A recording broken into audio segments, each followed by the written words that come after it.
Hello dear नॉर्सेट aspirants, मैं तरुण सनी आप सबका स्वागत करता हूं टीएसएल में। आज हम बात करेंगे पल्स के कैरेक्टरिस्टिक्स के बारे में। जी हाँ, एक वीडियो इससे पहले रिलीज हो चुका है जिसका लिंक डिस्क्रिप्शन में दिया हुआ है, आप वहां से पार्ट 1 देख सकते हैं। पार्ट 2 की मैं बात कर रहा हूं। थोड़ा सा रिकैप करते हैं लास्ट वीडियो से कि पल्स क्या है। कि pulse is alternative expansion and recoil of an artery. की एक्सपेंशन जो लेफ्ट वेंट्रिकल कॉन्ट्रैक्ट कर रहा है उस टाइम पे आर्टरी की वॉल जो एक्सपेंड हो रही है और वापस रिकॉल हो रही है, इसको हम पल्स बोलेंगे। बात की थी हमने पल्स के कैरेक्टरिस्टिक की। तो पहला कैरेक्टरिस्टिक है पल्स रेट। पल्स रेट क्या है? Pulsation felt per minute over an artery wall, इसको बोलेंगे हम pulse rate. Normal pulse rate होता है 60 to 100 beat per minute. Less than 60 is known as bradycardia and more than 100 known as tachycardia. Next characteristic है pulse का pulse amplitude. क्या है ये? Quality of pulse based on fullness of an artery, उसको बोलेंगे pulse amplitude. और इसके characteristic हम लास्ट वीडियो में देख चुके हैं जिसका लिंक डिस्क्रिप्शन में दिया हुआ है, मैं ऑलरेडी मेंशन कर चुका हूं। नेक्स्ट हम बात करते हैं पल्स रिदम। ध्यान से समझिएगा, रिदम का मतलब कहीं न कहीं रेगुलरिटी से है। अब पल्स में रेगुलरिटी की क्या बात हो सकती है, तो ध्यान से समझिएगा कि मान लेते हैं एक पल्स आई, एक पल्स फिक्स 0.4 सेकंड में आ गई मान लेते हैं, तो दूसरी पल्स भी 0.4 सेकंड तक ही रहनी चाहिए और हर पल्स के बीच में इक्वल इंटरवल होना चाहिए, उसको बोलेंगे पल्स रिदम। तो ध्यान से समझिए कि एक बार जो पल्स आई, दूसरी पल्स आ रही, तीसरी पल्स आ रही, मतलब हर पल्स के बीच में इंटरवल सेम है, उसका कैरेक्टरिस्टिक सेम है, तो हम इस कंडीशन को बोल सकते हैं पल्स रिदम। और ऐसी पल्स को बोलेंगे हम नॉर्मल साइनस रिदम। ठीक है, नॉर्मल साइनस रिदम। और ऐसी कंडीशन जिसमें ये रिदम खराब हो जाए या इस रिदम में डिस्टरबेंस हो जाए या ये रिदम एब्सेंट हो जाए, तो उसको हम बोल सकते हैं अरिथमियाज और डिसअरिथमिया। तो ध्यान से समझिएगा दोस्तों कि डिसअरिथमिया क्या होते हैं। अब मैं बात करना चाह रहा हूं कि types of pulse based on abnormal volume. एक एक की बात करते हैं। पहली बात कि जो पल्स जनरेट हो रही है वो कहां से हो रही है? अपेक्स ऑफ हार्ट से। तो यहां से यदि पल्स हम ऑस्कल्टेट करेंगे उसको एपिकल पल्स बोलेंगे, और जहां से हम असेस कर रहे हैं, पैल्पेट कर रहे हैं, वो है डिस्टल रेडियल बोन। यहां से हम मैनुअली पैल्पेट कर रहे हैं। अब दोनों को ध्यान में रखते हुए आपको सोचना है। पहली जो एबनॉर्मलिटी आती है वो आती है पल्स डेफिसिट। कीवर्ड्स की बात करें तो difference between apical pulse and radial pulse. ध्यान से समझिएगा कि मान लो किसी की एपिकल पल्स 100 आ रही है और रेडियल पल्स 80 आ रही है, रेडियल पल्स कम होनी चाहिए, तो इस डिफरेंस को हम क्या बोलेंगे? Pulse deficit. दूसरी बात करें तो इंटरमिटेंट पल्स। इंटरमिटेंट पल्स क्या है? कि pulse missed at regular interval. मान लेते हैं कि 100 पल्स आई 1 मिनट में, बट मान लेते हैं 10 नंबर की मिस हो गई, 20 नंबर की मिस हो गई, 30 नंबर की मिस हो गई, 40 नंबर की मिस हो गई। तो जो ये रेगुलर इंटरवल पे पल्स मिस हो रही है, इस एबनॉर्मलिटी को बोलेंगे इंटरमिटेंट पल्स।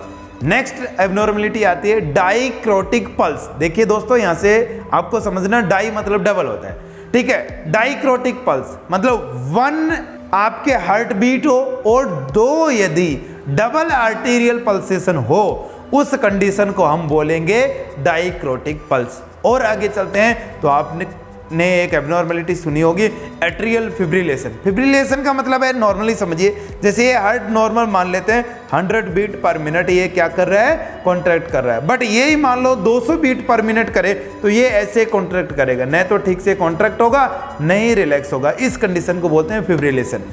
तो ध्यान से समझिए, एट्रियल फिब्रिलेशन में जो एट्रियम है हार्ट का, वो आपके 250 टाइम्स पर मिनट से ज्यादा कॉन्ट्रैक्ट करता है, उसको बोलेंगे एट्रियल फिब्रिलेशन।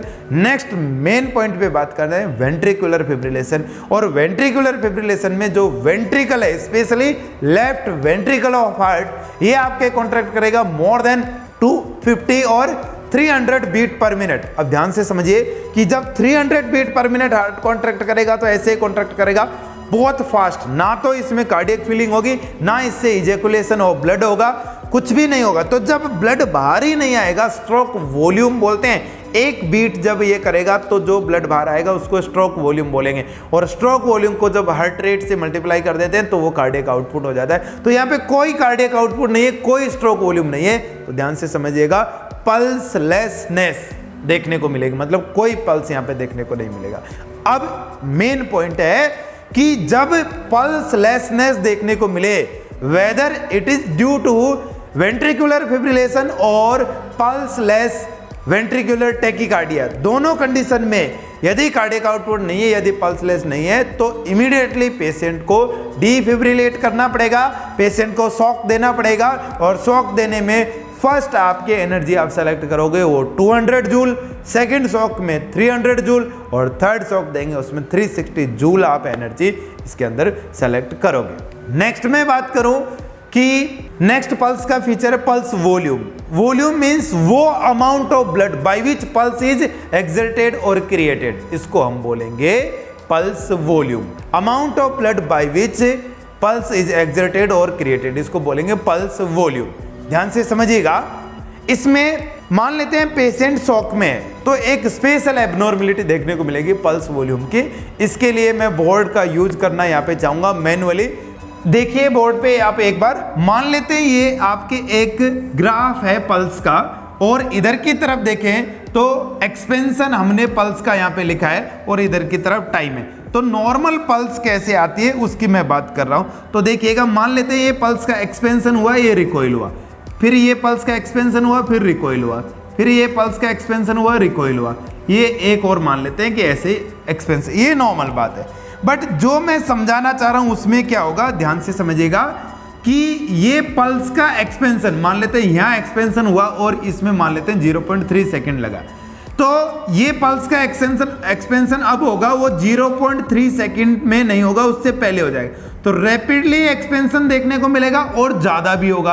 अब पल्स इतनी देर तक रुकनी चाहिए थी बट इतनी देर तक नहीं रुकेगी, रैपिडली आपके सडनली क्या हो जाएगी, कोलैप्स हो जाएगी। तो ये जो रैपिडली इंक्रीजिंग बट जो सडनली कोलैप्सिंग पल्स है, इसको हम बोलेंगे वाटर हैमर पल्स।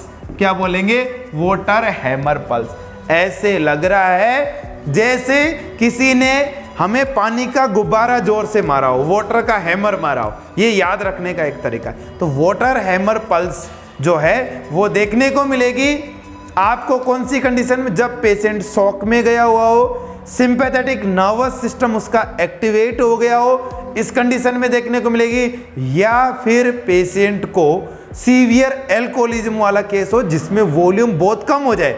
अल्टीमेट बात वही है कि सिंपैथेटिक नर्वस सिस्टम एक्टिवेट हो जाए।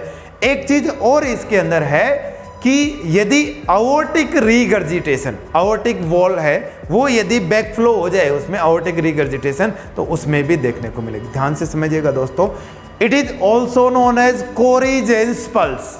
इसको कोलैप्सिंग पल्स नहीं बोलते, कोरिजेंस पल्स बोलते हैं। ये आपको ध्यान से समझना है। नेक्स्ट आपके जो वेरिएशन है वो है बाइजेमिनल पल्स। बाइजेमिनल पल्स में क्या होता है कि ऑल्टरनेटिव जो पल्स है, जो एक पल्स है, इधर देखिए एक बार, जो एक पल्स है वो मान लो इतना एक्सपेंशन है, बट जो दूसरी पल्स होगी वो आपके एक्सपेंशन कम भी होगा और जल्दी भी आ जाएगी। ऐसे आपको देखने को मिलेगा। मतलब alternative pulse is week but it comes early. Double variation यहाँ पे देखने को मिलेंगे कि जल्दी भी आ रही है, मतलब रिदम भी खराब हो गई है, और पल्स का रिदम भी खराब हो गई है, और पल्स का जो एम्पलीट्यूड है, जो उसका एक्सपेंशन है वो भी कम है क्योंकि वॉल्यूम कम है। तो दो वेरिएशन होने की वजह से इसको बोलेंगे हम बाइजेमिनल पल्स। नेक्स्ट है pulsus alternans. Alternative pulse is weak. यहाँ पे एक ही वेरिएशन है केवल वॉल्यूम का, कि एक पल्स नॉर्मल आएगी, एक पल्स वीक आएगी, फिर एक पल्स नॉर्मल आएगी, फिर एक पल्स वीक आएगी। इसको बोलेंगे पल्सस ऑल्टरनेंस। और last one is paradoxical pulse. जब पेशेंट इंस्पिरेट कर रहा है उस टाइम पे यदि वीक पल्स आती है तो इसको बोलेंगे पैराडॉक्सिकल पल्स। तो उम्मीद करता हूं ये आपको समझ में आई होगी, और आप कमेंट सेक्शन में बताइए कि पल्सस पैराडॉक्सिकस क्या होता है। यदि आप डिटेल में पूरा नर्सिंग ऑफिसर की तैयारी करना चाहते हैं तो ज्वाइन कीजिए TSL तरुण सैनी लेक्चर्स। जय हिंद, जय भारत।